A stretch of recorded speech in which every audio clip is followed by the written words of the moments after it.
नमस्कार, जय हिंद विद्यार्थी मित्र हो. जर तुम्ही 10वी-12वी पास असाल, ITI झालेला असेल, ग्रॅज्युएशन तुमचं इनकम्प्लीट असेल किंवा ग्रॅज्युएशन झालेलं असेल, तरीही तुमच्यासाठी ही महत्त्वाची आनंदाची सुवर्ण संधी आहे.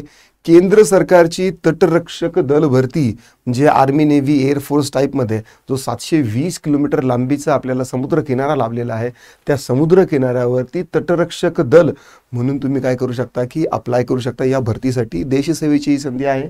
यामध्ये 630 रिक्त पद सध्या आहेत.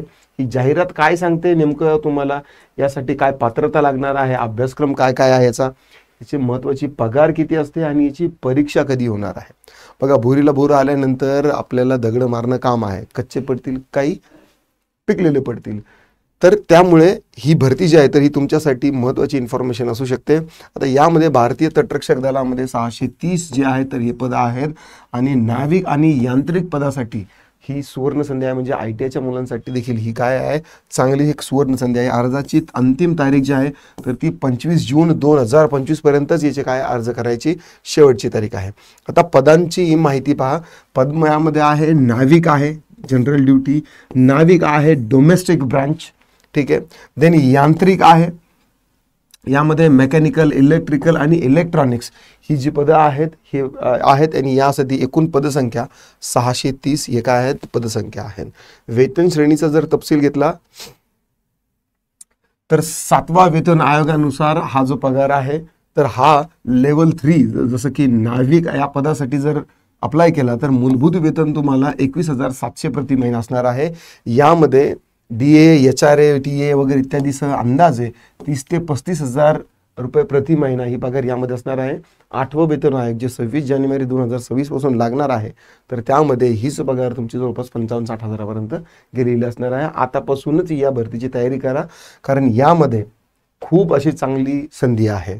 लेवल 5 जे यांत्रिक आणि दुसऱ्या पदासाठी जी सॅलरी आहे तर त्यांना मूलभूत वेतन 29,200 आहे आणि DA, TA, HRA वगैरे इतर जर भत्ते जर टाकले तर त्यांचे 40 ते 45 हजारापर्यंत ते 8व्या वेतन आयोगानुसार त्यांची आणखी वाढ होईल. शैक्षणिक पात्रता काय आहे, यासाठी आवश्यकता आहे तुमचं 10वी-12वी पास असायला पाहिजे.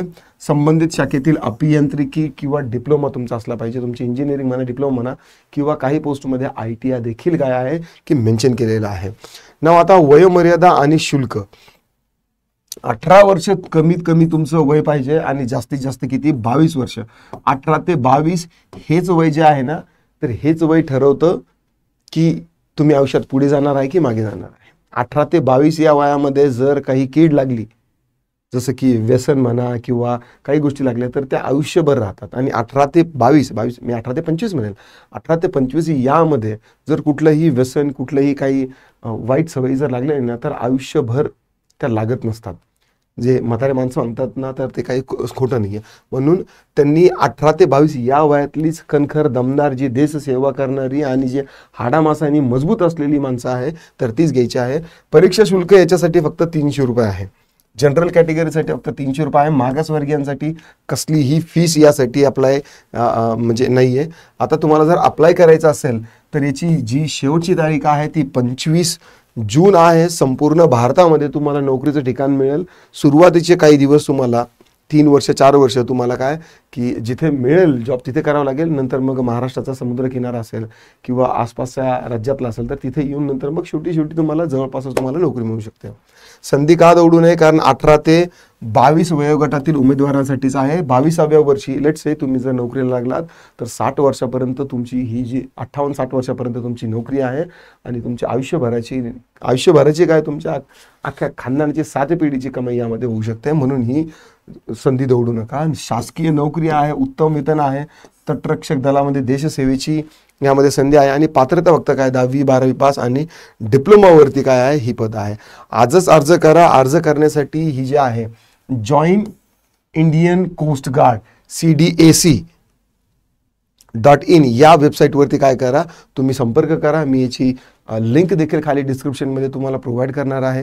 व्हिडिओ आवडला असेल तर नक्की लाईक करा, शेअर करा. जर तुमचे काही दिक्कत, डाऊट, क्वेरी, परेशानी असतील तर तुम्ही कमेंटमध्ये तुम्ही नोंदवू शकता. अनावधानाने जर काही चुकीचं वाक्य किंवा सेंटेन्स जर किंवा माहिती गेली असेल तर अधोरेखित करू शकता. This is all for this video. I'll see you soon in the next video. Till then, bye bye.